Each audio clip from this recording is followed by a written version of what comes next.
Graças e paz, amados, quero compartilhar hoje um texto com vocês que falou muito ao meu coração, que está em Gênesis 16, que fala sobre Agar. Agar, ela era a serva de Sara e ela estava fugindo da serva dela e ela tem um encontro com o Senhor e ela tem um encontro com o Deus que a vê. E ela diz no versículo 13, né? Este foi o nome que ela deu ao Senhor que lhe havia falado. Tu és o Deus que me vê. Pois disseram, teria eu visto aquele que me vê? E esse versículo é tão maravilhoso porque quando a gente pensa na nossa vida hoje, no nosso dia a dia, às vezes nós estamos passando por tantos momentos difíceis, né?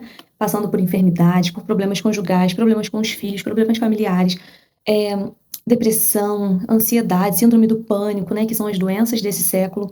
E tantos momentos difíceis que todos nós passamos, né? Que nós não estamos livres de passar momentos difíceis, mas nós temos uma certeza que existe um Deus que nos vê.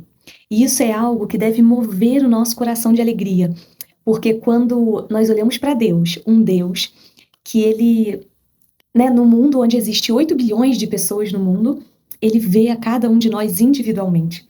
E esse olhar dele não é um olhar de, eu tô vendo ela e só. Não, é um olhar onde ele se compadece de nós. E quando ele se compadece de nós, ele deseja nos direcionar. Porque às vezes, nesses momentos que estamos passando, como Agar estava passando por um momento difícil, ela estava fugindo da senhora dela, né, da patroa dela, vamos dizer assim, e ela estava ali desesperada. E quando o anjo do Senhor vem ao encontro dela e pergunta para ela no versículo 7, o anjo do Senhor encontrou Agar perto de uma fonte no deserto, no caminho de Sur, e perguntou-lhe, Agar, serva de Sarai, de onde vem para onde vai? E ela diz que ela estava fugindo da senhora dela. E essa parte é muito importante, porque às vezes quando o Senhor vem ao nosso encontro no nosso momento de dor, no nosso momento de dificuldade, a gente pode pensar assim, a gente pode querer se vitimizar. Mas olha o que ela fez comigo, olha o que eu tô passando. E o Senhor vem ao nosso encontro. Sim, Ele vem. O Senhor nos vê. Sim, Ele nos vê aonde nós estamos, no momento difícil que estamos passando, mas Ele vem para nos dar uma direção.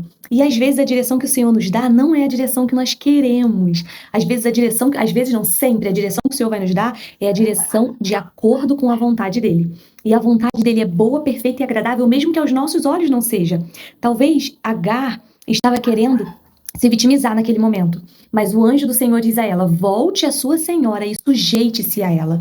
Porque o Senhor sabe o que é melhor para nós. Ele não quer apenas nos abraçar e cuidar da gente assim, tadinha, coitadinha, foi vítima. Não, Ele quer que nós aprendamos com as situações. Então, todas as situações da nossa vida vão nos trazer um aprendizado. Todas as situações da nossa vida, mesmo que sejam consequências dos nossos erros, porque se a gente voltar um pouquinho em alguns capítulos, a gente vai ver que houveram vários erros ali. Então, mesmo quando são consequências dos nossos erros, os problemas e as dificuldades que estamos passando, mesmo assim o Senhor nos vê, o Senhor se compadece de nós e Ele deseja nos dar uma direção. Às vezes a direção não é a direção que a gente espera, mas a direção que Ele nos dá é uma direção de acordo com a vontade dEle e é uma direção que vai nos trazer amadurecimento.